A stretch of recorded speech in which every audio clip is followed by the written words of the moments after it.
నమస్కారం రజిత గారు. నమస్తే నాగ్. ఒక ఏజ్ వచ్చిన తర్వాత ఎవరి దగ్గరైనా సరే అంటే అటు అమ్మాయిలని కాదు, అబ్బాయిలని కాదు.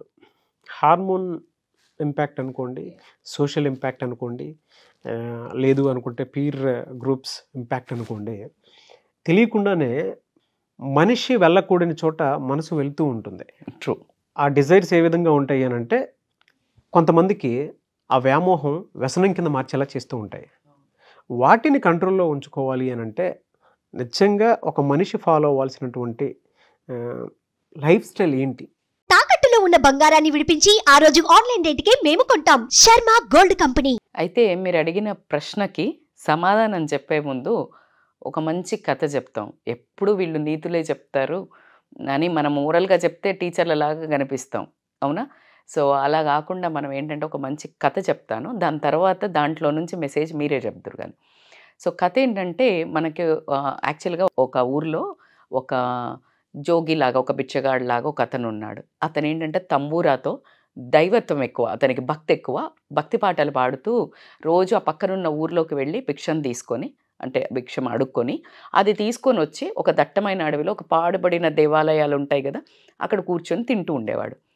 అలాగే నెక్స్ట్ డే కూడా అలా వెళ్దామని వెళ్తున్నప్పుడు ఆల్రెడీ ఏంటంటే ఎవరో ఒక వేటగాడు ఒక వల వేసి మన జింక కోసం అని చెప్పేసి వలపరిచి ఉంచుతాడు.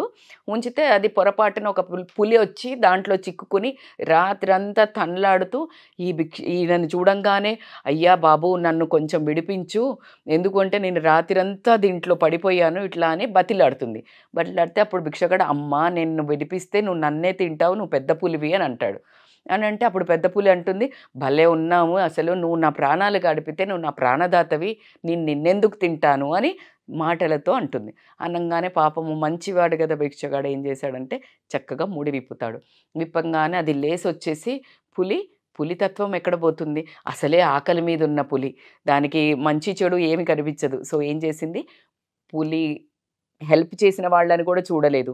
వెంటనే ఏం చేసింది, చూడు నేను పూర్తిగా ఆకలితో ఉన్నాను, ఇప్పుడు నిన్ను తినలేదనుకో నీరసంతో అసలు అడుగు కూడా ముందుకేయలేకపోతున్నాను, నేను నిన్ను తింటాను అని చెప్పింది.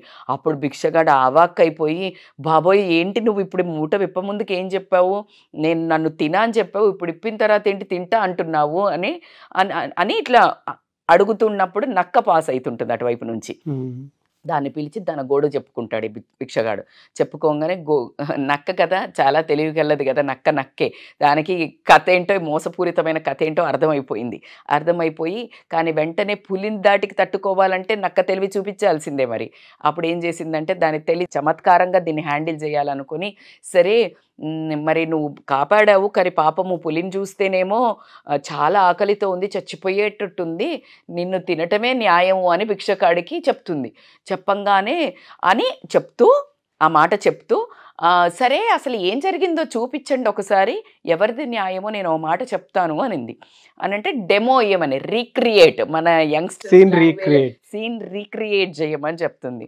సో రీక్రియేట్ చేయడానికి వాళ్ళను మళ్ళీ భిక్షగాడిని ఇట్లా ఫుల్ తెరిచి పెట్టమని చెప్తుంది. పులినేమో నువ్వు ఎలా వచ్చి పడ్డావో అలాగే వచ్చి పడు అంటే అది ఇంకా ఆవేశంగా డెమో చేయాలి కదా, ఎందుకంటే తన వైపు చెప్పింది నక్క, తినొచ్చు అని చెప్పింది. సో పూర్తిగా నమ్మేసింది నక్కను. నమ్మేసి ఇంకా ఫాస్ట్గా పరిగెత్తుకుంటూ వచ్చేసి వలలో పడింది. ముందటి కంటే ఎక్కువగా బిగుసుకుపోగానే దాంట్లో ఇరుక్కుపోయి, మళ్ళీ ఎలా అడిగావో చెప్పు, నువ్వు భిక్షగాడిని ఎలా అడుక్కున్నావో చెప్పు, తెరువు అని అడిగింది. భిక్షగాడిని ఇది అలాగే పులి అడుగుతుంది, ఎలా తెరువు అనగానే పాపం భిక్షగాడు మళ్ళీ అదే భ్రాంతిలో రీక్రియేట్ అని తెలియదు, అంత తెలివి లేదు కదా, వెళ్ళి మళ్ళీ విప్పబోతుంటాడు. అయ్యో భగవంతుడా, నేను నిన్ను కాపాడడానికి ఈ ప్లాన్ చేశాను, దాన్ని అందులోనే వదిలేయని, నేను హెల్ప్ చేయడానికి దాన్ని అలా ఇరికిచ్చానని చెప్పేసి అంటాడు. అది నక్క అంటుంది అన్నట్టు. అసలు ఇంకా బక్కి చెక్కిన భిక్షగాడు పరుగు లంకించుకొని వెళ్ళిపోయాడు. అమ్మయ్య నాకు దొరికిందిరా ప్రాణం అని చెప్పేసి. కథ అయిపోలేదు, కథ ఇప్పుడు మొదలైంది. అయితే ఇందులో స్టోరీలో కథ ఏంటి అంటే, మీరు చెప్పిన వ్యసనాలు ఏదైతే ఉన్నాయో మనకి వలల్లాంటివి. ఆ వల, ఆ పెద్ద పులి ఏదైతే ఉందో ఆ వల ఏంటి, మన లైఫ్లో మొబైల్ కానివ్వండి, ఏదైనా సోషల్ సైట్స్ కానివ్వండి. సో దాంట్లో ఆ వలలో లోపల ఉన్న ఏంటంటే మనకు చాలా అంటే ఇప్పుడు నాకు అంటే ఒక 5 ఇయర్స్లో చూస్తే ఈ కోవిడ్ పుణ్యమా అని చెప్పాలా, మంచా చెడా అర్థం కావట్లేదు. ఓటీటీ ప్లాట్ఫామ్స్లోకి వచ్చాక నెట్ఫ్లిక్స్లని, ప్రైమ్ వీడియోస్ అని ఇట్లాంటి, అంటే నేను దేని మెన్షన్ చేస్తున్నా హాట్స్టార్ ఎనీ ఛానల్స్ విపరీతం విశృంఖలంగా, అంటే ఒక చిన్న పిల్లగాడికి ఒక ఫోన్ కానీ ఒక టీవీ చూడాలంటే గచ్చుమనే జరుగుతుంది. ఎందుకంటే జస్ట్ నువ్వు ఏదైనా ఊరికే స్క్రోల్ చేస్తుంటే కూడా కనిపించేస్తాయి.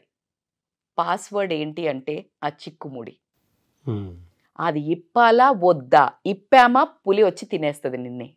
పాస్వర్డ్ ఓపెన్ చేసి నువ్వు దాన్ని కొట్టావా నీ చేతిలో ఉండదు, నువ్వు దానికి ఆహుతైపోతున్నారు. పులి తినేస్తుంది. ఆ పులి తినేస్తే నువ్వు నాశనం అయిపోయినట్టే. నీ జీవితం అలా ట్రాక్ తప్పుతుంది. నువ్వు అవి ఎక్కువగా చూడటం వల్ల సోషల్ సైట్స్లో ఏదైతే నీ కంట్రోల్ తప్పి ఎప్పుడైతే చూస్తుంటావో నీకు నువ్వే కంట్రోల్లో ఉండదు. చూడు, నువ్వు ఇప్పావు, ఏం జరుగుతుంది? పులిలాగా నిన్ను అది తినేస్తుంది. అది ఎప్పుడైతే వ్యామోహం కాస్త వ్యసనంగా మారిందో, ఒకటే చూద్దాం అనుకుంటావు, ఒకసారే చేద్దాం అనుకుంటావు, అది వ్యసనంగా ఎప్పుడైతే రిపీటెడ్గా నీ కంట్రోల్ లేకుండా మారిందో అది ఏమవుతుంది? దాని తర్వాత ఒక మృగాల్లాగా మారి విచ్చలవిడితనంగా తయారయ్యి జీవితంలో మనం ఎన్నో ఒక రకమైన సంఘటనలు చూస్తున్నాము. మొన్నటికి మొన్న చూసాము ఒక అమ్మాయిని, చిన్న అమ్మాయిని 5 ఏళ్ల క్రింద, నిన్న నేను వైరల్ వీడియో చూశాను, తీసుకెళ్ళి అమానుషంగా కొట్టి ఆ అమ్మాయిని, చిన్న పాపను బలాత్కారం చేసి బండ రాళ్ళల్లో పూడ్చిపెట్టిన ఒక మృగాన్ని చూడడం జరిగింది. అది ఏంటి అంటే వాళ్లకు బయట ఉన్న పులిల్లాగా తయారవుతున్నారు, విచ్చలవిడితనం. కానీ తెలుసుకోవాల్సింది ఏంటి అంటే ఇక్కడ నీలో ఒక పులి ఉంటుంది. ఆ పులిని, అది ఎవరు? నువ్వు పెంచుకున్న పులి కంట్రోల్లో ఉంటుంది.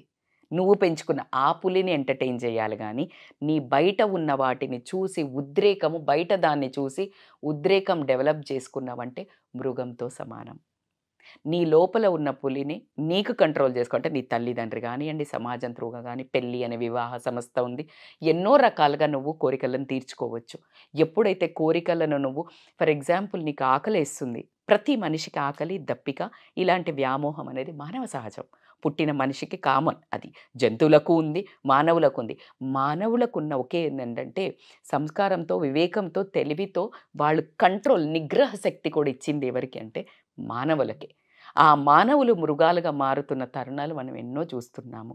సో దీంట్లో ఏంటి అంటే నీకు ఆకలిస్తుంది అనుకోండి, ఫర్ ఎగ్జాంపుల్ విచక్షణ రహితంగా నువ్వు పక్కనోళ్ళ ప్లేట్ గుంజుకొని తింటావా? ఓర్చుకుంటావు, నిగ్రహంగా ఉంటావు. లేదు అంటే నువ్వు నీ డబ్బులు కట్టి కొనుక్కొని తింటావు. ఇది నీకు ఇంకా ఎగ్జాంపుల్ చెప్పాలంటే. అంతేగాని ఊరి మీద పడి మంది ఫుడ్ తెంపుకొని తింటావా? తినలేవు. సో ఆ వ్యసనం కాస్త నువ్వు మృగంగా మారకముందే నువ్వు కంట్రోల్ చేసుకోవాలి అని అంటే కనుక నక్క తెలివి ప్రదర్శించాల్సిందే. నక్క తెలివి ఏంటి అంటే నిన్ను నువ్వు అర్థం చేసుకొని కొంచెం సామాజికంగా, కొంచెం స్పిరిచువల్ సైడ్ కానీ, మెడిటేషన్ సైడ్ కానీ, మంచి ఎక్సర్సైజ్ కానీ, మంచి స్నేహితుల చుట్టూ ఉండడం కానీ, నీకున్న వీక్నెస్ ఏంటో నీకు ఎప్పుడైనా తెలుస్తుంది. ప్రతి మనిషికి వాళ్ళల్లో మంచి చెడు తెలవకుండా అయితే ఉండదు. నాకు ఎక్కడో ఒక చోట చెడు ఉండే వాళ్ళు కూడా వాళ్ళని వాళ్ళు అసహించుకున్న సందర్భాలు కూడా ఉండి, షిట్ తెలియక చేశాను, తెలియక అన్నాను, నోరు జారాను, కాలు జారాను, మాట జారాను, లేకపోతే ఇది ఒక అమ్మాయి మీద చెయ్యి వేయకుండా అనే సందర్భం అయితే ఉంటుంది.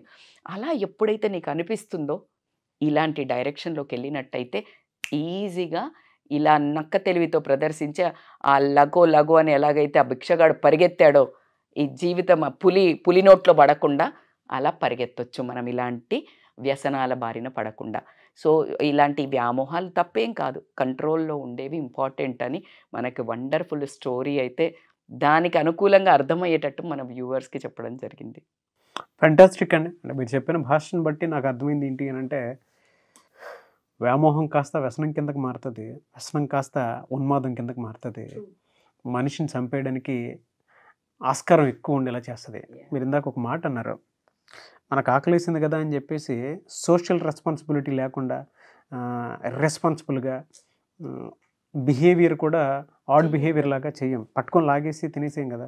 అంటే అంత దుర్మార్గానికి అయితే ఒడిగట్టం కదా, ఎక్కడ చూడలే మనం ఇప్పటివరకు. అట్లా చూడు, అది సెల్ఫ్ కంట్రోల్ ఉంది, సెల్ఫ్ కంట్రోల్ నీకేమనుంది, అది గలీజ్ అని అనిపిస్తుంది. అక్కడ చిన్న దాని మీద గుంజుకోలేకపోతున్నావు, అలా నువ్వు మంది మీద పడి అలా ఉన్మాదం అలా అనేది అది నీ యొక్క విచక్షణకే వదిలేయటం. కానీ మీరు ఇందాక ఒక మాట అన్నారన్న, చాలామంది అంటూ ఉంటారు, ఒక మనిషికి బాడీలో ఏదైనా ట్రిగర్ అవుతుందంటే దేవుడా అని చెప్పేసి ఒక్కసారి మొక్కుకో అని చెప్పేసి. అంటే భయం వేసిన, ఆనందం వేసిన, అంటే చాలామంది అనుకుంటారు, మీరు నాకు ఇవాళ దేవుడు ఇంత ఇచ్చాడు కాబట్టి నేను హ్యాపీగా ఉన్నాను, నాకు భయం వేస్తుంది కాబట్టి జై హనుమాన్ అని అనుకుంటూ ఉంటాం. అంటే ఏదో ఒక దేవుడి పేరు అనుకుంటాం. అలాగే మనం ఏదైనా తప్పు చేస్తున్నాం అనుకున్నప్పుడు మన లోపల ఇంట్యూషనే ఒకటి మనకు చెప్పిస్తూ ఉంటుంది. ఇది తప్పు అని తెలిసినా కూడా ఉన్మాదంలో మనం ఎలా పడితే అలా చేసుకోవడానికి ఉంటుంది. అందుకే మీరు ఇందాక అన్నారు, మెడిటేషన్ కానీ స్పిరిచువల్ లైఫ్లోకి కానీ వెళ్తే ఖచ్చితంగా మన కోరికలు కంట్రోల్లో ఉంటాయి అనేటువంటి. యో హిమాలయాలకి ఏం చేయమనట్లా, చిన్నగా ఒక 10 నిమిషాలు, రోజుకి 10 నిమిషాలు నిన్ను మనిషిగా మాత్రం మారుస్తుంది. ఎస్ ఎస్ తప్పకుండా ఒక దేవుడికి దండం పెట్టుకో, ఆయన నిన్ను చెడు వైపు పెట్టనేడు. ఏ దేవుడైనా తీసుకో. లేదు నీ పెద్దవాళ్ళు అమ్మ నాన్నకు దండం పెట్టు, నువ్వు వెళ్ళి అలా బరితెగించిన పనులు చేయవు. కాళ్ళకి ముక్కు, నువ్వు దేవుడికి కూడా వద్దు, నేను దేవుడిని నమ్మ మేడం, నో ప్రాబ్లం. నీకు జన్మనిచ్చిన తల్లిదండ్రులను నమ్ముతావు కదా, దండం పెట్టు. నిన్ను ఎలాంటి చెడు దారుల్లోకి వెళ్లకుండా మాత్రం కాపాడే అద్భుతమైన మంత్రాలు ఇవి. డెఫినెట్గా థ్యాంక్ యూ. అయితే చాలామంది మీ దగ్గర పర్సనల్ కౌన్సిలింగ్ కోసం అని చెప్పేసి వచ్చేటువంటి వాళ్ళు ఉంటారు. టీనేజ్ ఆడపిల్లలు వాళ్ళ లైఫ్ని వాళ్ళకి తెలియకుండా స్పాయిల్ చేసుకుంటారు వేరే ట్రాప్లో ఉండి. టీనేజ్ మగపిల్లలు తెలియకుండానే వాళ్ళు కూడా వేరే ట్రాప్లో పడిపోయి ఉంటారు. అండ్ ఆడపిల్లలు కూడా పెళ్ళైనటువంటి వాళ్ళు, పెళ్లి చేసుకోబోయేటువంటి వాళ్ళు మీలాంటి వాళ్ళని అప్రోచ్ అవ్వాలనుకుంటారు కౌన్సిలింగ్ కోసం అని చెప్పేసి. మిమ్మల్ని అప్రోచ్ అవ్వాలంటే ప్రాసెస్ ఏంటి?